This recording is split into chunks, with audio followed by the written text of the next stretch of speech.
the first class, or the first class in this series, what is soilless farming and the foundation for soilless farming. So, first, let me start by explaining what soilless farming is all about so that it will make sense to us, especially for the beginners. Now, traditionally, we are used to growing our plants inside soil. This is the traditional method.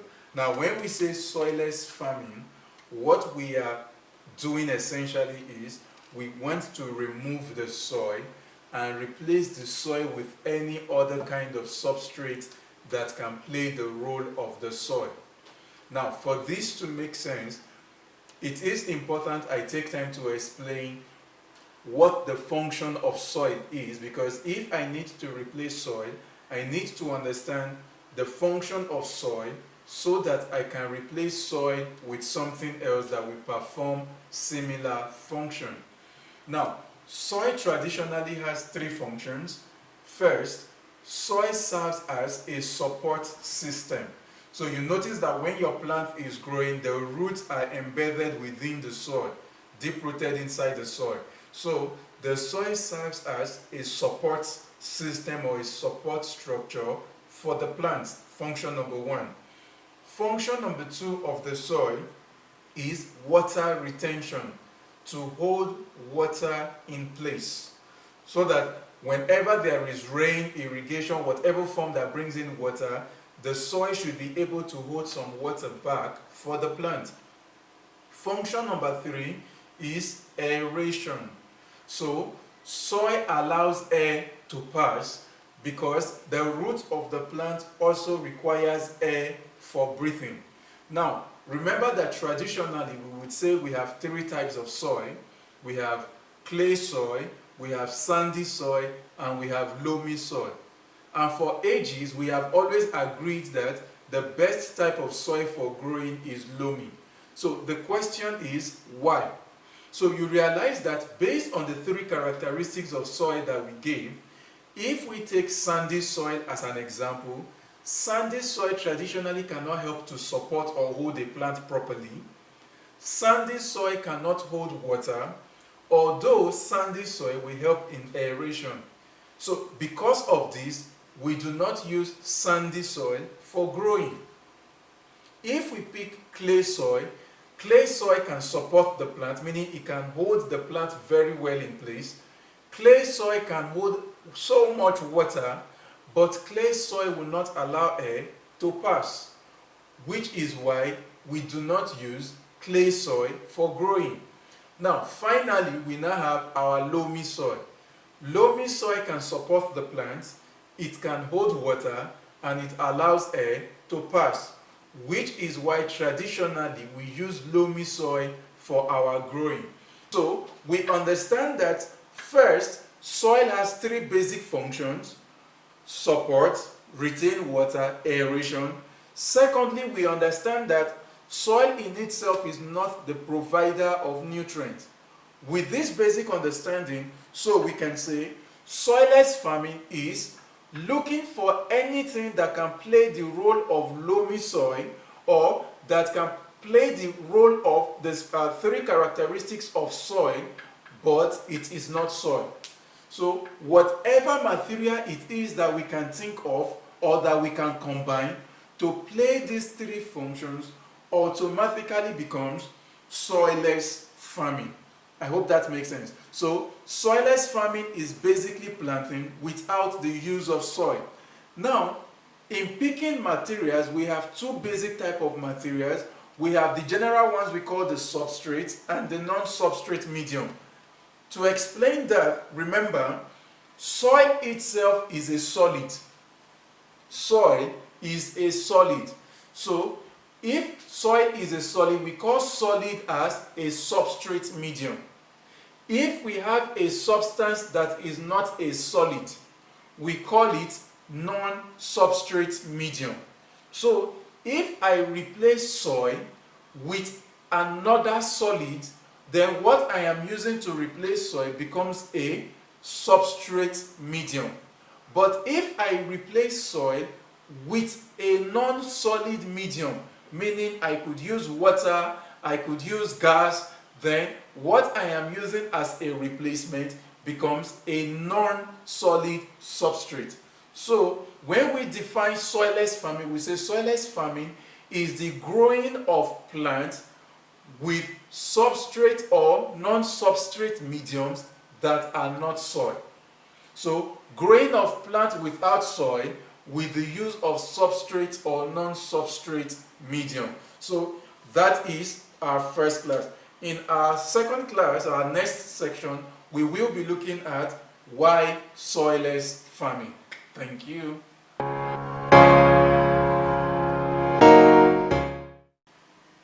Hi, welcome back. Why soilless farming? What is the essence? Why do we want to grow plants without soil? What are we trying to achieve? What is the whole essence of this thing? So we'll be looking at about 10-12 reasons why soilless farming. Now, the reason why I am taking time to discuss this is because you need to understand why you are doing a thing. There is a need to understand why we want to do soilless farming. So number one reason is we are able to grow our plants in a sterilized environment. Now remember when in our last section we talked about the fact that in soilless farming we are actually replacing soil with another medium. Now you realize that most pathogens that affect plants are soil-borne. Others are airborne and others are transported by human beings, what we call anthropogenic, what is it called? Parasite. But most importantly, most diseases or infections that come to plants comes from the soil. And you know it is not easy for you to say, I want to sterilize all the soil that I am going to use for planting. I don't know if that makes sense. It's not easy to say I want to start sterilizing all the soil. But when we are planting without soil, we are able to use a sterile medium. So one of the characteristics of the medium that we must use to replace soil is it must be sterile, meaning it has no nutrient, nothing. Two, it must be clean. It should be sterile, it should be clean. No diseases, no pathogens, no bacteria, nothing. Such that once you are using a medium like that, automatically you have been able to eliminate every soil-borne diseases that would naturally affect whatever plants you are growing. So that is point number one. Number two is for plant nutrition. Now, you realize that if you are used a bit to soil-based farming, you know that anytime you go out to buy fertilizer, these fertilizers have some marks written on them, a specific number. You can see 333, 121, 10, 10, 10. These ratios are ratios of nitrogen, phosphorus, and potassium. Now, the reason for that is the assumption by the company producing this fertilizer is you should already have an idea of the nutritional status of where you are growing. Meaning, if I am putting my farm on this land, I should already have an idea of what the nutritional profile of this area is. And you will agree with me that even when we run nutritional profile tests on a land, we do an average. We just take samples scattered and just make an average, because we know that it cannot be exactly the same all around. Which means at the end of the day, you might be giving the plant what they don't need, or giving the plant too much of a particular thing they need. Then, do not even forget that in most cases, most farmers do not even run nutritional profile on their soil. They just buy a fertilizer that is available. But when it comes to soilless planting, remember we said earlier that because we are using a sterile medium, it simply means one thing. We know that this thing has no nutrients at all. So whatever it is we are bringing in, we can calculate per time what the plant needs, and we are able to give the plant the best per time. Another reason why we do soilless farming is for space optimization. We want to optimize space. So how do we mean with that? You realize that if I am planting in soil I would have to give space based on one, how much space does this plant need to grow? Number one consideration. Number two consideration is I would also have to give space based on this plant needs to search for food. So because of that, you realize that I am trying to economize space for the plant to be able to get food, water in that environment. Much more than that, I am not able to take advantage of my vertical space. That means the space above where I am planting. But in soilless farming, because I am the one producing their food, I can actually bring the plant as closely as I want, such that I am only giving them space to grow. So I am able to arrange the plant just enough for them to get enough space to grow. Two, I can also take advantage of my vertical space. Another reason why we do soilless farming is for weed control. So when you are planting in soil, it means that it means that weed can grow. So I have to start looking for a way to either clear the farm, or people start applying things like herbicide in a way to control weed. But with soilless farming, I am able to ensure that I don't have weed issue because I am using a sterile medium. Automatically, nothing should come around that I did not plant. Then I am also able to better control diseases. Remember we said earlier that most pathogens that would affect your plants are soil-borne. So if I eliminate soil, I have eliminated most of these diseases that are soil-borne.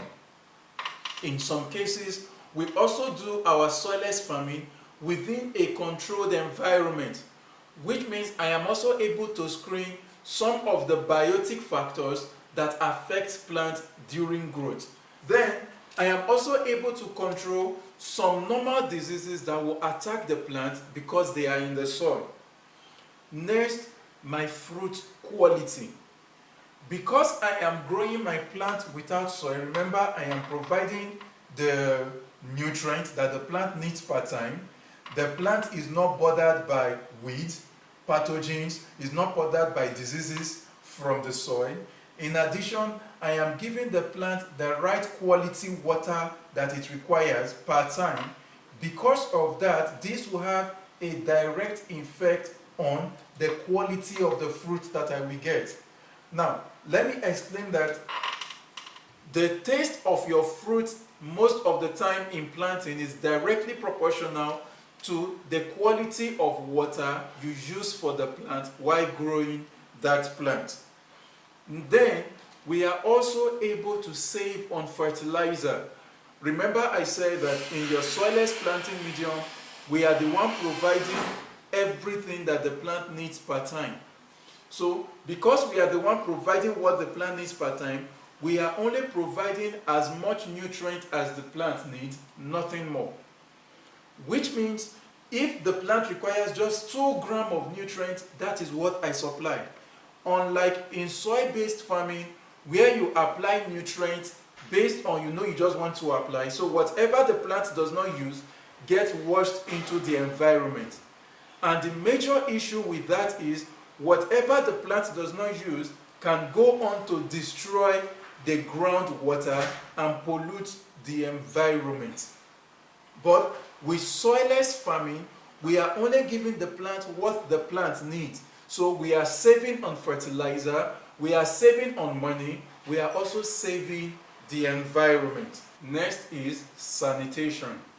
Now you realize that when you are planting without soil, you are not super careful about how you handle your agrochemicals, whether it's your fertilizer, for those that use herbicide, insecticide, and some of these things can rub off on the plant, especially for vegetable-based farmers.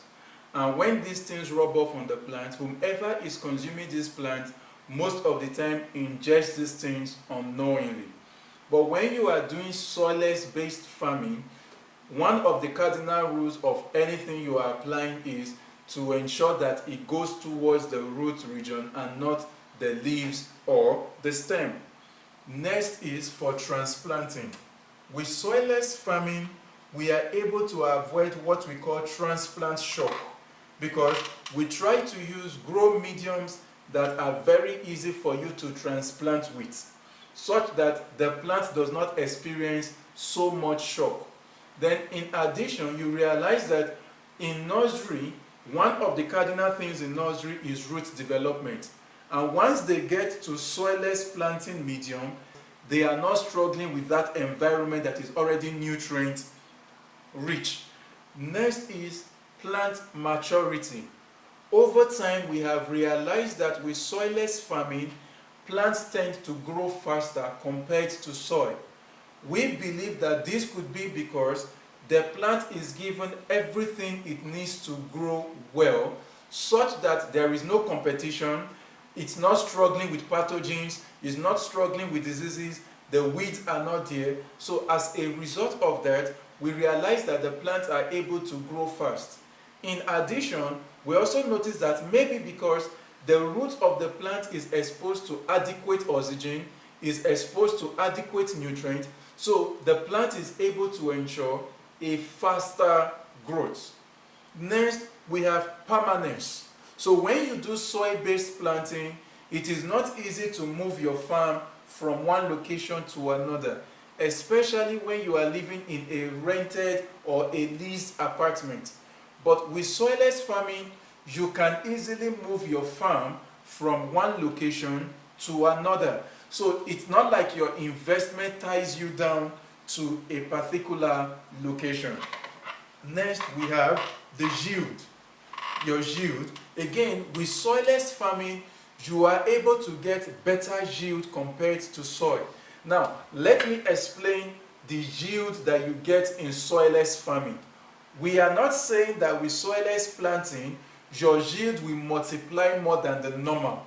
Take for instance, if you buy beef stick tomatoes or your Roma tomato seed, on the packet it will tell you how much yield they expect you to get from that tomatoes. So if, for example, you've been told that cumulatively you are going to get 20 kilograms from these tomatoes, what we are saying is with soilless farming, you are actually going to get your 20 kilograms. With soil-based farming, you may not get up to that because pathogens, nutritional indeficiency, and other factors could play a role that ensures that you do not get as much as you want. Then, how then do we mean when we say there is an increased yield? Remember earlier I said something that in soilless farming, we are able to jam-pack the plants closer, which means in soil-based farming, if I have a space that can take only 4 plants, I am able to ensure that with soilless farming, I can actually get more. So instead of a space that can take only 4 plants, this space now can take 6 or 7 plants. So my yield is already getting increased. In addition, if I am growing veggies that can do vertical growing, I can also maximize space and increase my yield from that little locality. Then this takes me to my last point, which is the non-seasonality of planting. One of the major reasons why food remains expensive is because, especially in developing nations, is because we have to depend on specific seasons to grow our plants.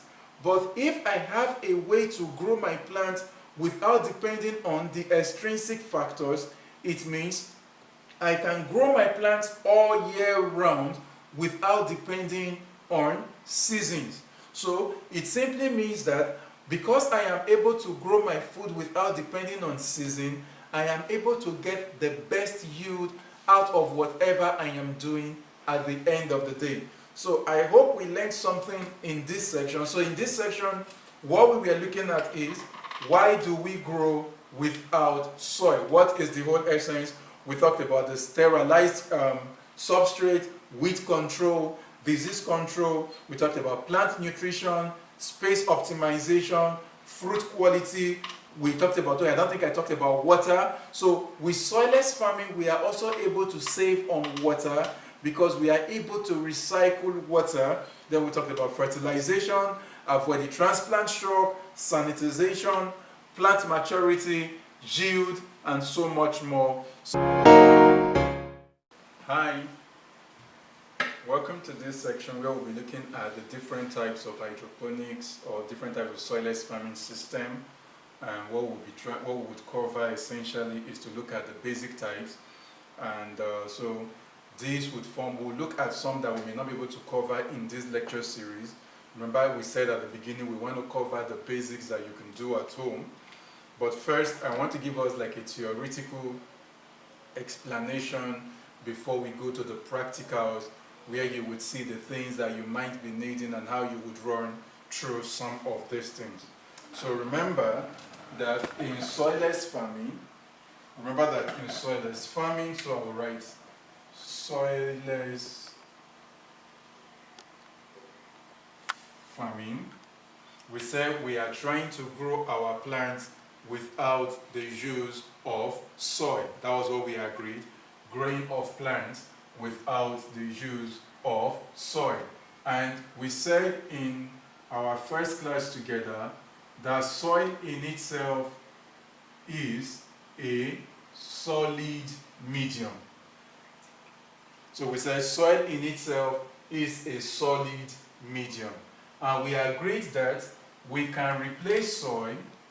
So we can replace soil with either another solid medium, or we can replace soil with a non-solid medium. This was what we agreed. So we said if we are replacing soil with a solid medium, this becomes a substrate. So replacement of this with this is a substrate medium replacing that. If it is non-solid, so we can simply call that non-substrate medium. So we can simply call that non-substrate medium. I hope that makes sense so far. So once we remember this, so on this part, we have things that we can use solids to replace. So under this part, we have things like cocoa coir, gotten from coconut. We can use vermiculite. We can use perlite. We can use sawdust. But if we need to use sawdust, we will need to sterilize and carbonate. To carbonate is to burn. The essence of that is the sterilization and carbonation will help in two things. To sterilize in case there are any diseases or pathogens in the original wood. Two, it would also increase water retention as well as aeration of the sawdust. We can use rice hulls. So we have so many examples. We can use charcoal, anything that can play the role of loamy soil, but it is not loamy soil, whatever substance or materials we can think of. Under non-solid, we can essentially use just water. However, in the usage of water, we can use this water in different forms. So the different forms of using water determines the name of that system. So we're going to explain the two types. So I said, in replacing of soil, we can use a substrate medium, which is solid, or we can use non-substrate medium, which is essentially liquid. So this water can be water, or it can be water in gaseous form. So when it is water, most call it hydroponics. We will come back and explain all of these in details. Now, another way we do our classification is by looking at the source of our nutrient. Where am I getting my nutrient from that I want to use for my plants? Now, if I am getting my nutrient, so let me put this up, the source of my nutrient if I am the one introducing the nutrient, if I am the one bringing in that nutrient for the plant, then what I am practicing is most likely hydroponics. So hydroponics has two words joined together. We have the word hydro plus the word ponics. Hydro means water, ponics means to labor. So basically, a plant laboring inside water to grow, but I am the one introducing my nutrient on my own.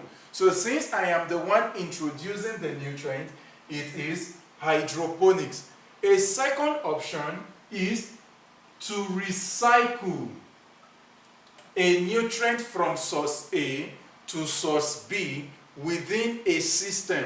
So if I have a way of getting nutrient from source A and giving it to source B, then I am practicing what we call aquaponics.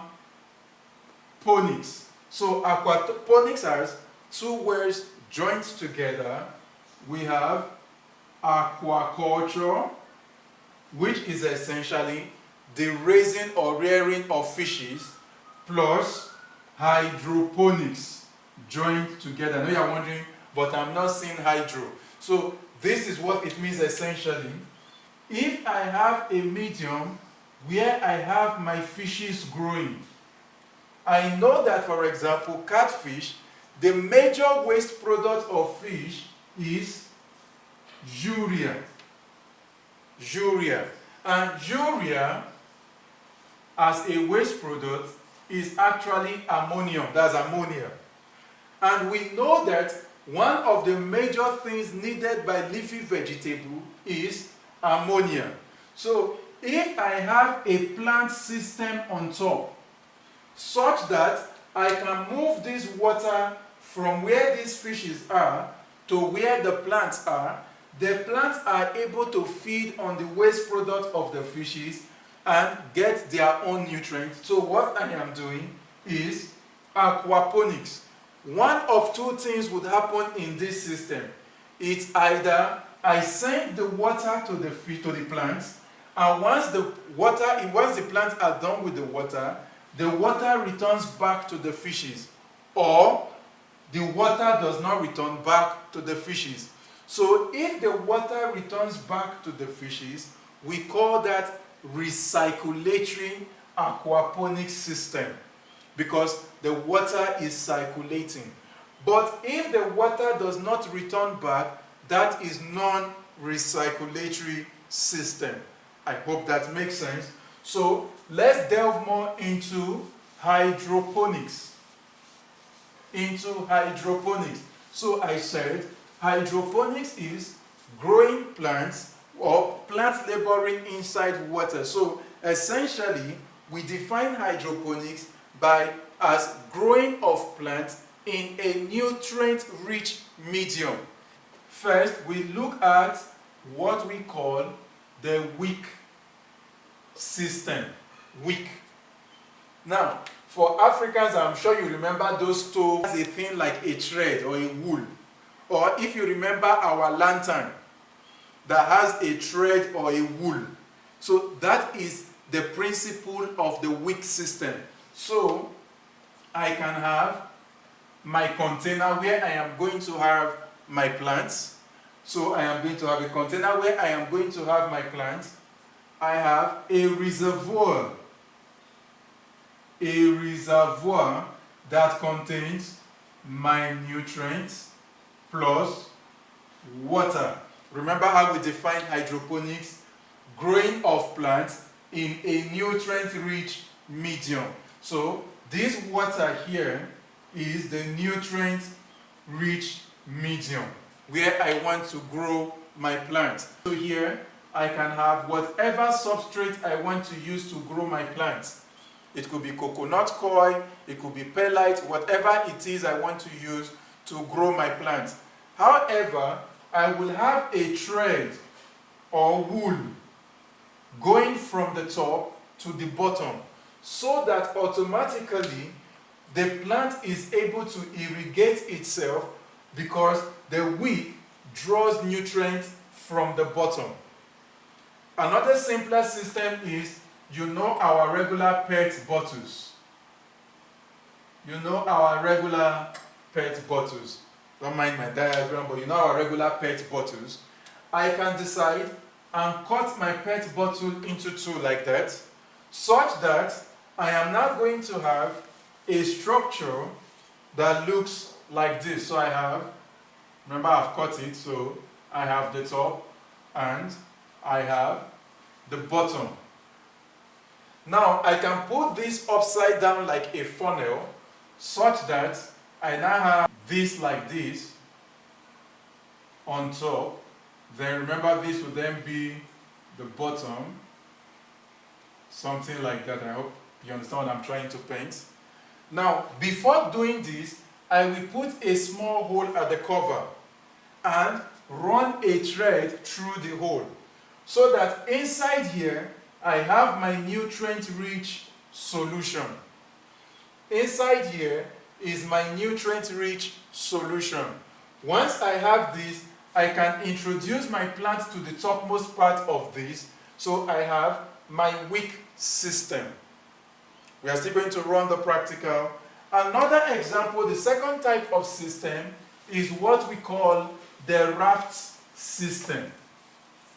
The rafts. So the first one we said is wick. The second is the raft system. So in a raft system, I have my bowl.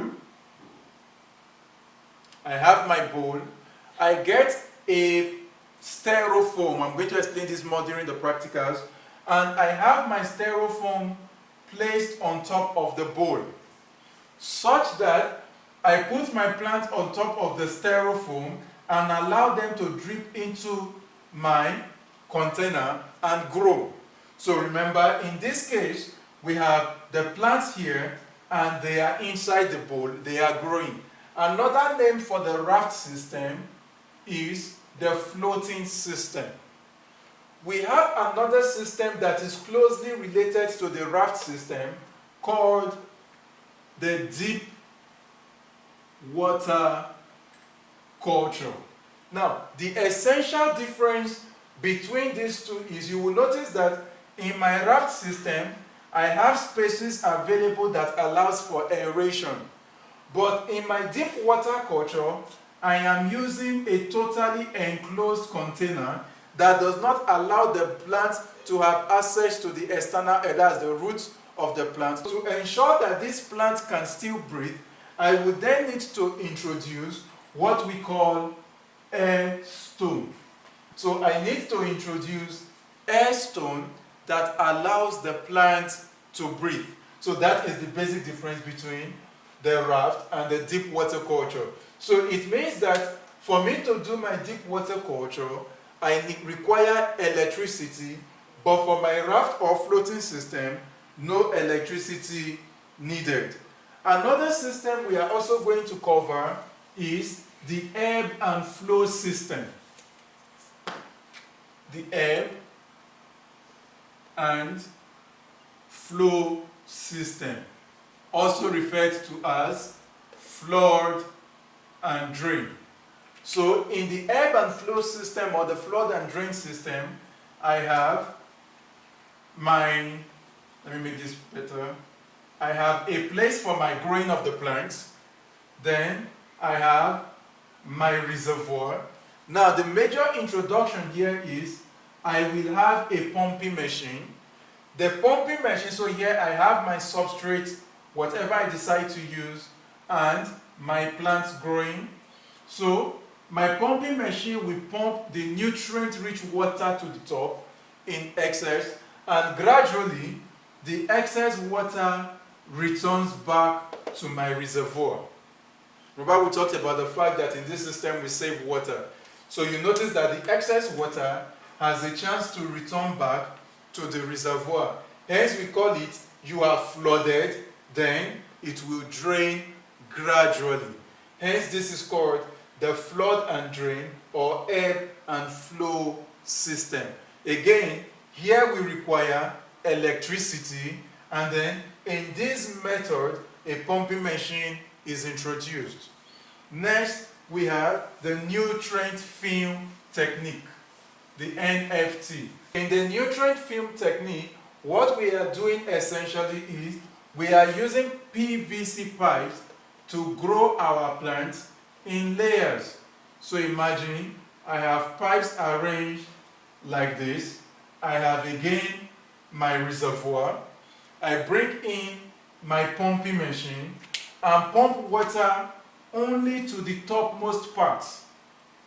Then I connect this such that this water flows this way, comes down, this flows this way, comes down, flows this way, comes down, flows this way, and return back to my reservoir. So this is a nutrient film technique.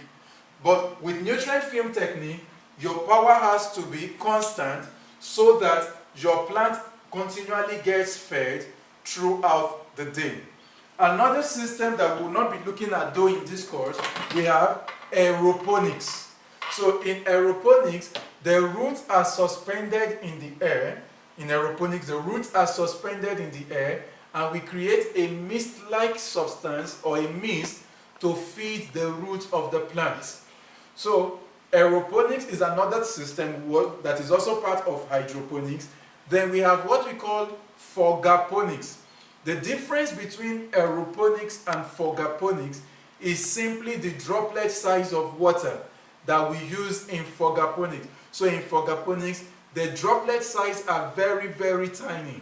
And the advantage of that is the plant is able to produce enough hair roots needed for the plant to grow vigorously and very fast.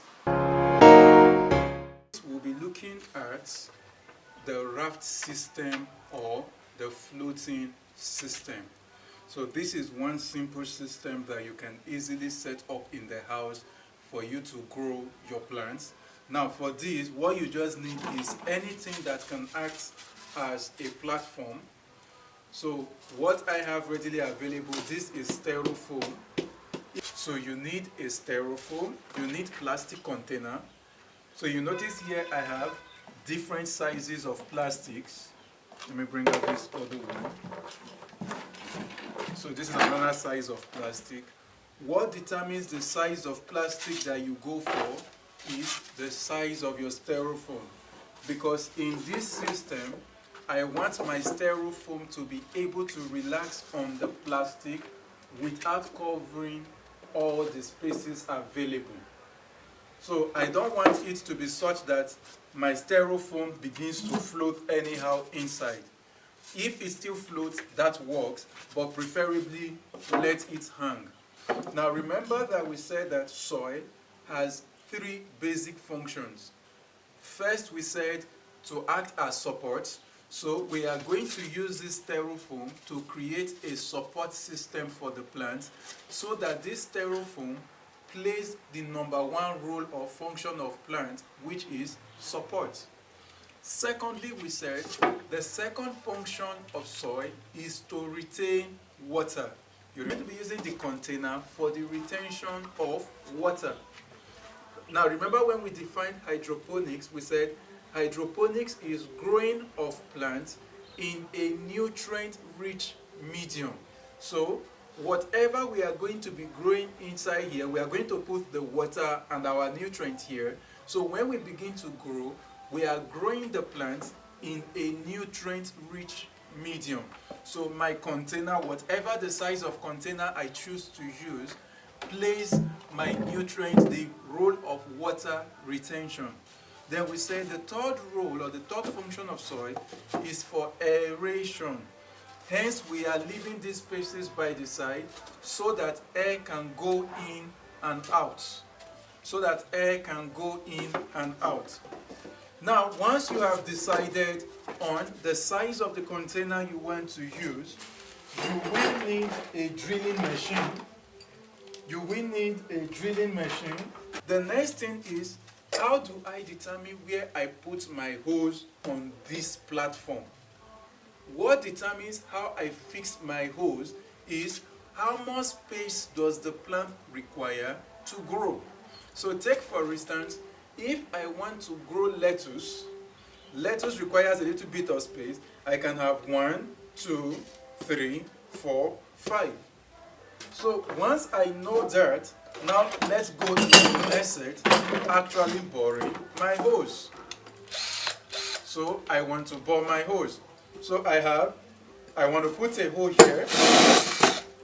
And then let me also add that in picking your styrofoam, you notice that the thickness of styrofoam differs. So what determines the kind of styrofoam you should use is how much weight does the plant have. Because whatever you are putting here, remember this is my support system. So I essentially want this to carry the weight of my plant. So I must ensure that this can carry the weight of whatever I am putting on top. I said, here I have my water retention. This is meant to act as my support system. But you realize that if I put my plant here right now, my plant will fall through. So I am not yet done creating my support system. So I have to get what we call a mesh net. A mesh net. In the case where you do not have a mesh net, you can use disposable cups. So I put my mesh net here like that. So you see, my mesh net, because this mesh net is also called a 2-inch mesh net. I need this system to be on top of this nutrient-rich medium so that the bottom of this is inside my nutrient. So if there are no holes at the bottom, it automatically means that the nutrient here cannot reach the plant. I don't know if that makes sense so far. It cannot reach the plant. Now that you have done this, how does this plant stand inside here? How does this plant stand inside here? There are different ways. One, we could use what we call a neoprene foam, so that if you notice your neoprene foam, I can open. If I have my plant from nursery, I just open, place my plant in between, cover, and on my mesh net, I fix it here back. I am done with planting. This way, the root region of the plant is here, while the shoot is at the top, and my plant continues to grow. So I can have something like that with different plants planted. Voila, my farm is done. In a case where you say, oh, I do not have access to a neoprene foam, you can also decide to use clay pebbles. Clay pebbles, use it to hold my plant in place like that, so that the plant is able to stay and grow easily. So the most important thing is whatever it is that makes the plant stand, whatever it is that you are going to use to support the plant inside here, must be something that the plant can push when it begins to grow. It should not be something that now competes with the plant and the plant is not able to grow easily. So this is what we call the raft system or the floating system. So somebody may be wondering, why is it called floating if it is just standing like this? So remember earlier I said I can put it in a bigger container like this and allow it to float. The plant will still grow very well. Your raft system is very easy to set up. It does not require any electricity. You can use materials that are readily available to you to grow your plant. These are some of the advantages. It's easy to set up. You don't need a big technical skill to set it up. Now, one of the major disadvantages of your raft system is there is a need to constantly check the pH of your water, the EC of your water, and because some part of it is open, it is prone to getting dirty easily. But again, it is a very easy system to do. So that is all about your raft or floating system. So try it out. It's easy. Then again, this is meant for shallow rooted crops. shallow rooted crops mainly. So thank you. We're going to be looking at nursery setup. How do you set up your nursery? Now, nursery is basically the phase where you raise your seed to seedlings before you transplant to your system. In raising nursery, there are some few things you must put in mind. You have to understand what kind of seed am I dealing with? There are some herbs or vegetables that it is best you plant directly rather than doing a nursery first for them. Now, there are some other herbs. We use what we call broadcast methods. When we say broadcast, what it means is instead of digging a hole one after the other and planting, just take and throw, like you are spraying. So that's like a broadcast method. Then some of the things you also need to put in mind for those seeds that we need to sow deep. You need to know how many centimeters or inches deep must this plant go. Now, for most seeds that you are going to purchase from registered buyers, they are going to give you a manual that explains, oh, this should be 2 centimeters deep, this should be 3 centimeters deep. Then you also need to know what weather condition favors their growing best. For most seeds, generally, they need a cool, airy environment. They don't want it to be too cold, and they don't want it to be too hot. So most of the time, you hear people say things like, oh, I want to build a nursery shed. But if you are doing this at home, you can actually run a nursery either in your kitchen, in your balcony, a place that they do not get the direct sun or snow hit them.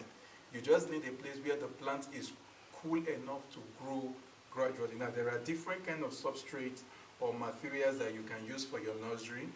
You can use coconut coir, you can use wool, you can use root plugs. I don't have root plugs available. All these things you can buy online. You can use potting soil.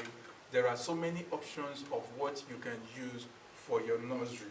So we are going to try to set up a nursery system together and look at the different ways of running your nursery. So we start off with using potting soil. So we'll be using potting soil first. So to use my potting soil, it's very important that for your nursery that you find a way to ensure that your plant, your substrate or planting material is moist. This is potting soil. You notice that right now is dry, it's not moist, it's not wet. So I want to use this for my nursery as an example. Again, like I said, you can use different substrates. So I get my water. So what I am holding, these are called nursery trays.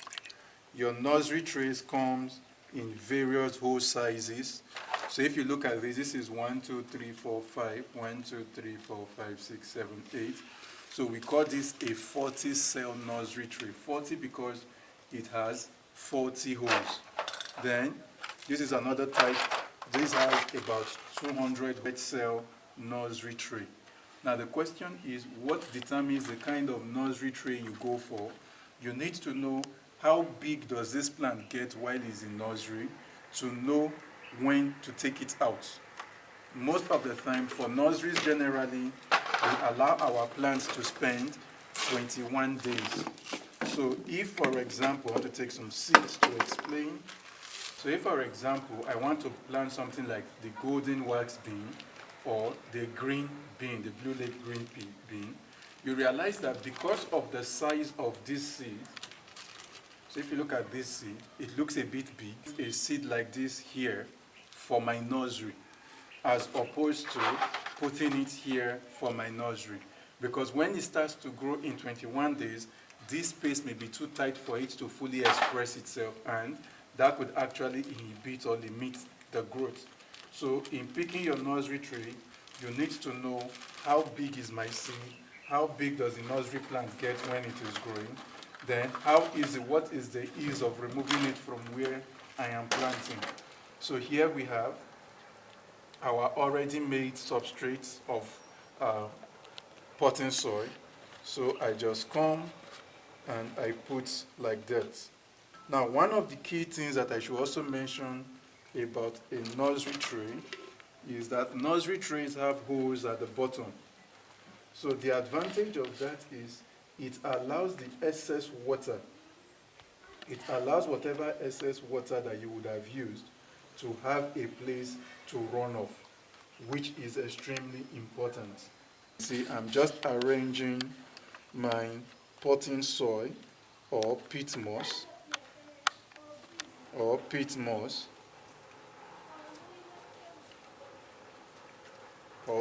so you can do so you notice I am not pressing it down. So this is if I want to use, so let me add more to this so that I can use this to explain the broadcast method.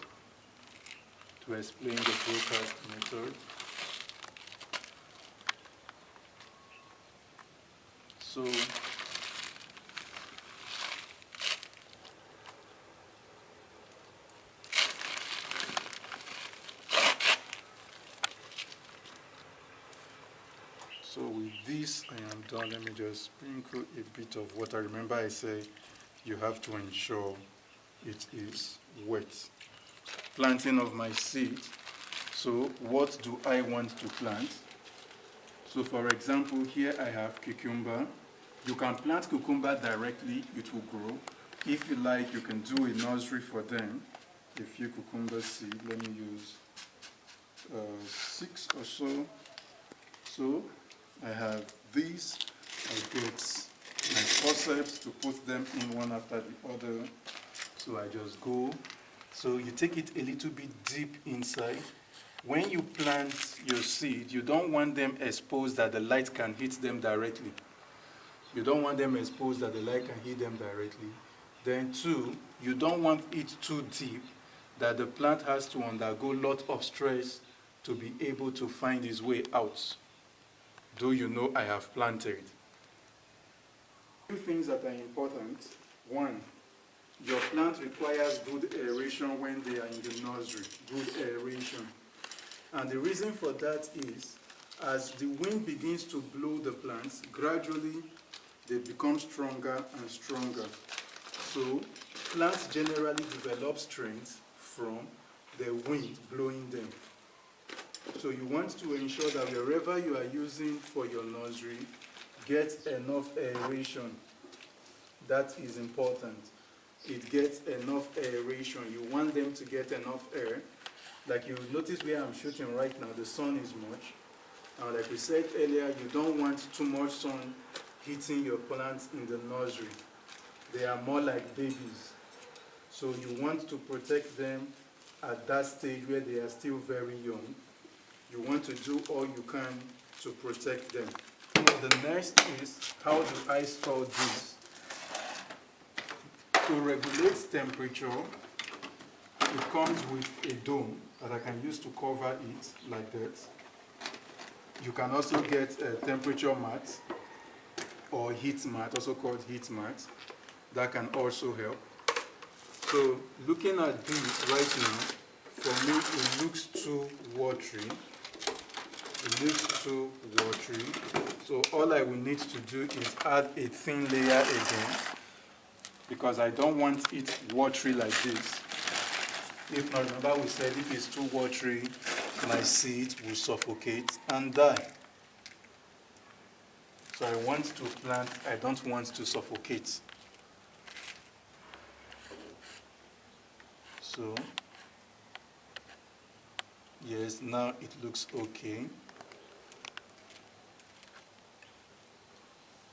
Yes, the water will flow out, but you don't want it to be too soaked before the water gets a chance of flowing out.